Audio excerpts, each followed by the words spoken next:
encontrá-lo bem. Seguimos aqui nos estudos e, como mencionado no vídeo anterior, hoje abordaremos os crimes contra o patrimônio, em especial aqui o crime de furto, abordando as formas de furto: furto de uso, furto privilegiado, furto famélico e furto de bagatela ou ainda furto insignificante. O furto privilegiado, como já por nós abordado, eles têm uma previsão no artigo 155, parágrafo 2º do Código Penal, e consta que se o agente for primário e de pequeno valor a coisa subtraída, pode o juiz reduzir a pena de 1 a 2/3 ou aplicar somente a pena de multa. Aqui foram feitas as seguintes considerações. O réu primário não significa que ele não tenha maus antecedentes. Esta combinação ela não está impedida pela redação do parágrafo 2º. Primário é não ser tecnicamente reincidente no prazo que a lei nos traz de 5 anos de uma condenação para outra.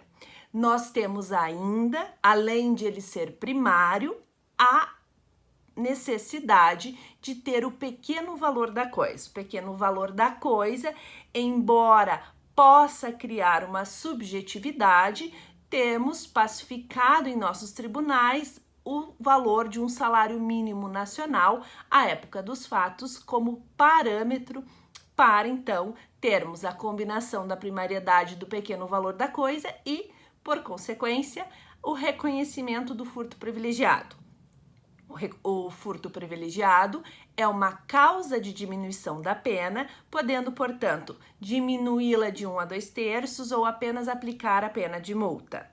Trata-se de um direito subjetivo do réu e, uma vez ele atendendo a esses requisitos, faz ele jus ao reconhecimento do furto privilegiado. Já as outras condutas de furto de uso, furto insignificante ou de bagatela, ou ainda o furto famélico, não tem um dispositivo legal específico. No entanto, em razão das suas características, remetem a uma base jurídica que reconhece a sua atipicidade ou ainda a excludente de licitude, dependendo do caso.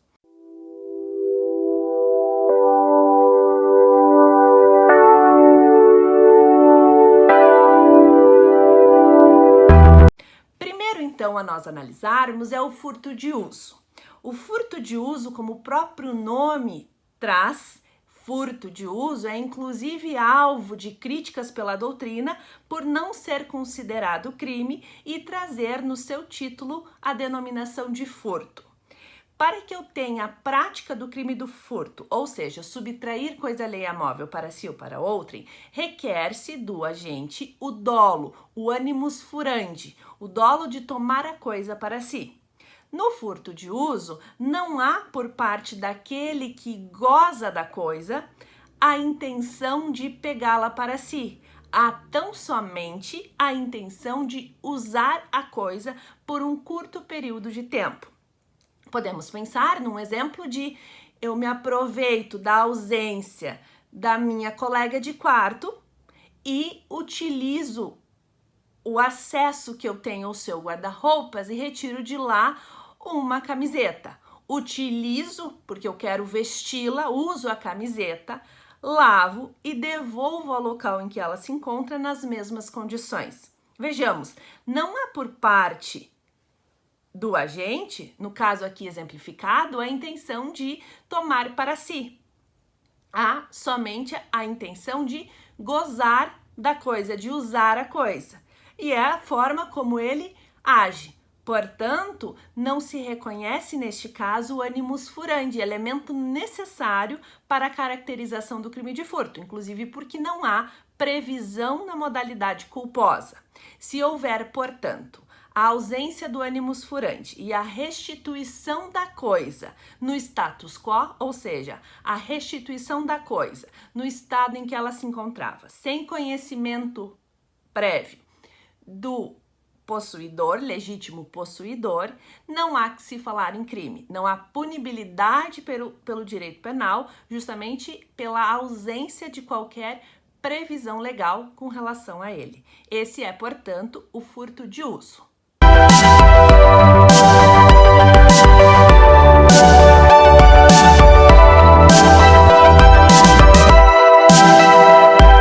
pertence ainda ao furto famélico, decorrente do estado de necessidade. Furto famélico é uma construção a partir do reconhecimento da necessidade em que se encontra o agente. Neste caso, fala-se em necessidade de saciar a sua fome. Junto com isso, tem o requisito dele não ter emprego ou condições financeiras de garantir o seu sustento, no sentido de garantir a aquisição do alimento para saciar a sua necessidade urgente, e também, decorrente disso, há também a necessidade de se verificar a inevitabilidade de comportamento diverso.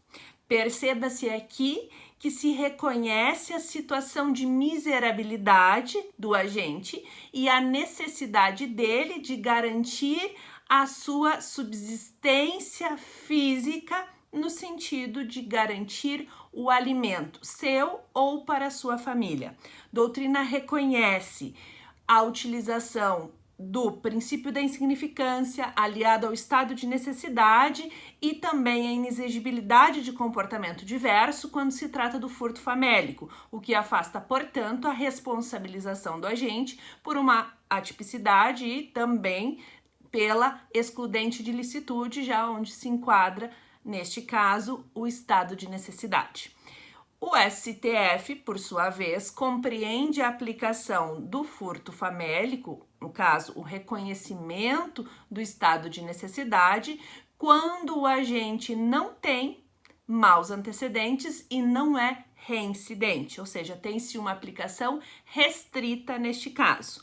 STJ, por sua vez, tem um posicionamento mais benéfico. No caso, aplica o reconhecimento do estado de necessidade do agente quando, na prática de um furto famélico, inclusive se tiver maus antecedentes ou for reincidente.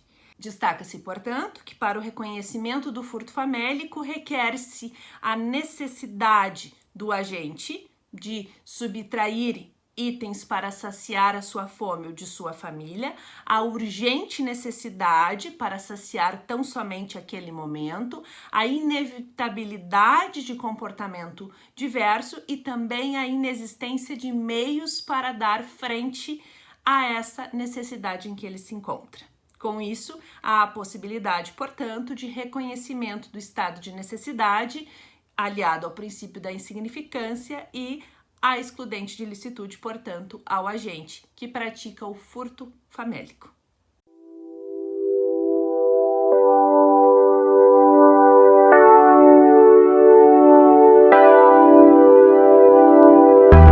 E temos o furto de bagatela ou furto insignificante. Pelo seu próprio nome, decorre a sua análise pelo princípio da insignificância, ou seja, quando a lesão ao bem jurídico é mínima, irrisória, ínfima e, portanto, não se justifica a atuação do Estado para repreender tal comportamento.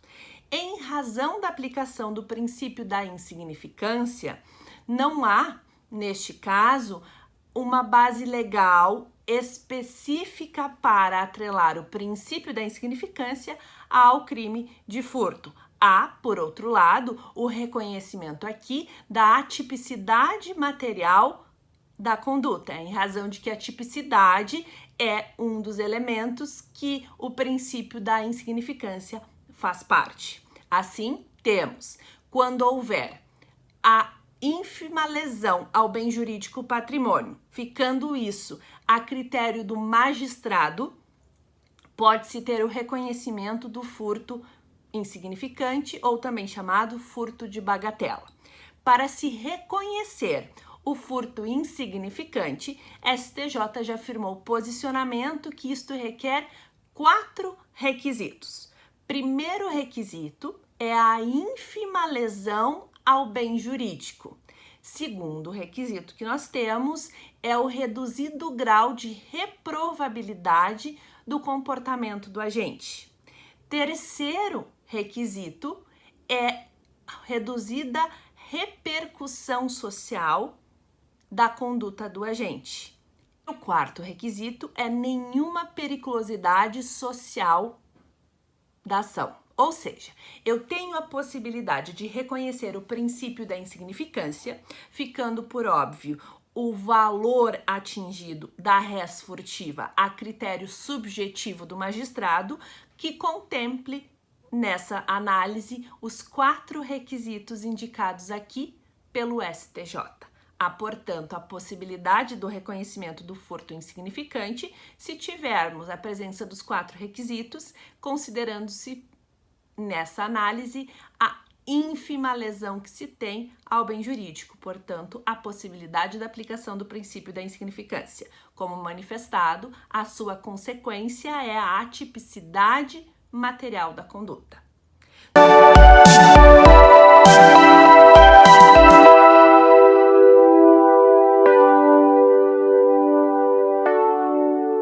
Nos tipos aqui elencados por nós, como manifestado anteriormente, o furto insignificante, o furto famélico e o furto de uso não tem correspondente legal dentro da estrutura do crime de furto.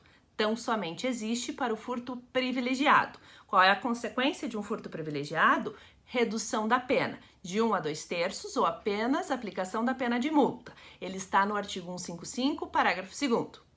Já o furto de uso, ele é considerado uma figura atípica por não haver a correspondente no tipo penal e em razão da inexistência do animus furante. Logo, não há dolo e não temos a previsão da conduta no formato culposo.